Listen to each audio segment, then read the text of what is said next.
Yes, sir. This is Steve Pike, Capitol Police. Had a message to give you a call. Mr. Pike, I appreciate the return phone call. My name is Chris McVeigh. I'm a resident of Newport News, Virginia, and I'm kind of a political activist, and I saw what was going on yesterday, and I had some questions and concerns about people being barred from government property. I'm in the middle of a court case of my own here in Newport News, where I've been charged with trespassing at the police headquarters.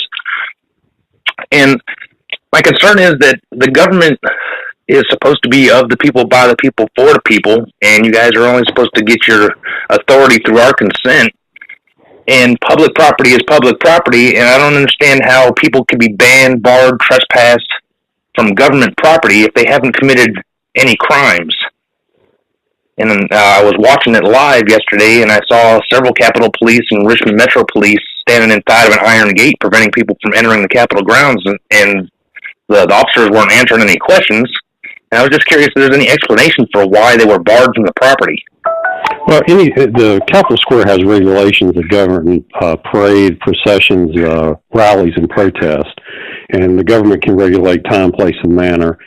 So through the Department of General Services, you have a permit process that you go through, and then given a date and time where that's allowed. So that covers signage, banners, bring attention to your group, and so forth. So that's what you saw yesterday was this group was unpermitted, did not have a permit. There's 11 pedestrian gates around the complex, and that one particular gate was closed as a result of the group not having a permit, trying to come into the square. The other 10 gates were open, and matter of fact, at the end, those same individuals ended up walking through the Capitol complex later in the afternoon. Well, but that brings up my concern that you need a permit to engage in what is a legal activity, and not only a legal activity, but it's explicitly guaranteed by the Constitution that the right of people to free speech and peaceable assembly shall not be infringed. So that would mean, to me, in my understanding, that means that your rules and regulations would be in violation of the Constitution.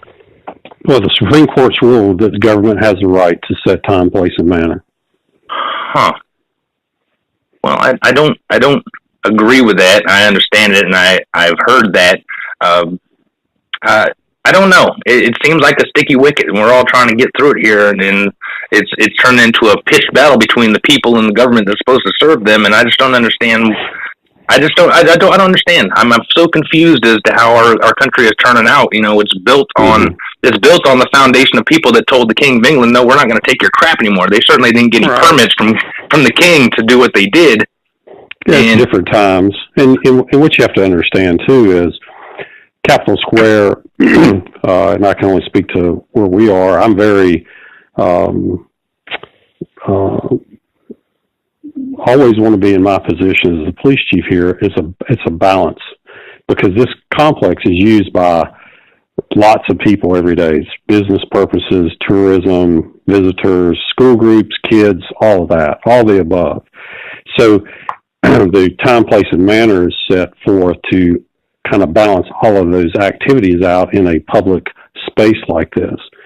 So for us, it's just trying to ensure that everyone has the right to use the space and not create any kind of fear or confusion.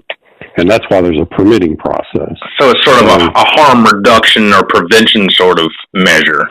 Well, for example, in the Capitol, we do over 100,000 people in there annually. So if you have an unpermitted group gathers at a doorway or other places that could prevent ingress-egress issues, fire, emergency, elderly people, you have people with mobility issues, you have people that older, younger kids see this, they get scared, they're frightened. So for us, it's just trying to balance all of those things so people can come here, redress their government, speak their opinion, and I think that's great. That's what democracy is about. But there's a balancing act with it, and we're in a tough role in trying to make sure that's fair to everybody involved. I certainly don't envy you, that's for sure. So if one group goes and gets a permit and follows all the rules, then the next group needs to do the same thing, and so that's kind of where we are. Well, who does the permitting process apply to? I mean, you say tour groups and schools. I mean, do all those groups have to apply for a permit to come as a group as well, or is it just people that engage in political speech? No, it has nothing to do about the speech or topic of the speech. If you want to demonstrate signs, banners, all that, and you can go to General Services website and read the regulation. That's what that's about. Okay. And that's so. And do they're the ones that issue permits, or is that done through the city? Okay.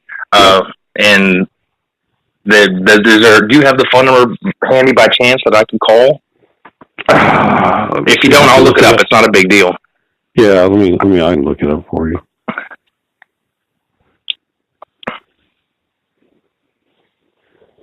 I know sometimes, a lot of times, especially in today's political climate, that a lot of people think that trying to hold the police accountable, turns those people into bad guys. But I don't consider myself to be a bad guy. We're supposed to all be on the same team, and we're all supposed to be looking out for each other.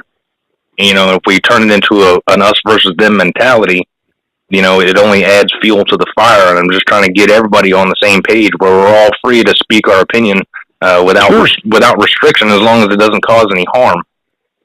And again, it's all about content neutral for us. We have the rules and regulations established for the grounds, and we're just here to uphold and enforce. Yeah, everybody has the right, not one individual group. You know what I mean? So, I do. So the best number, let me see if I can find the right one. I would say 804-786.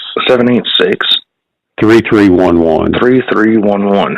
And if you go on Department of General Services website and go onto there, you can go to the page that spells out the permit process and how all that works. Excellent. I will look into that, and I appreciate the return phone call, Colonel Pike, and I appreciate your taking the time to answer some questions for me. And I'll do what I got to keep doing, and you be safe, and hope it comes to the best resolution for everybody. I appreciate it. You have a great day, sir. You too. Thank you. Uh-huh.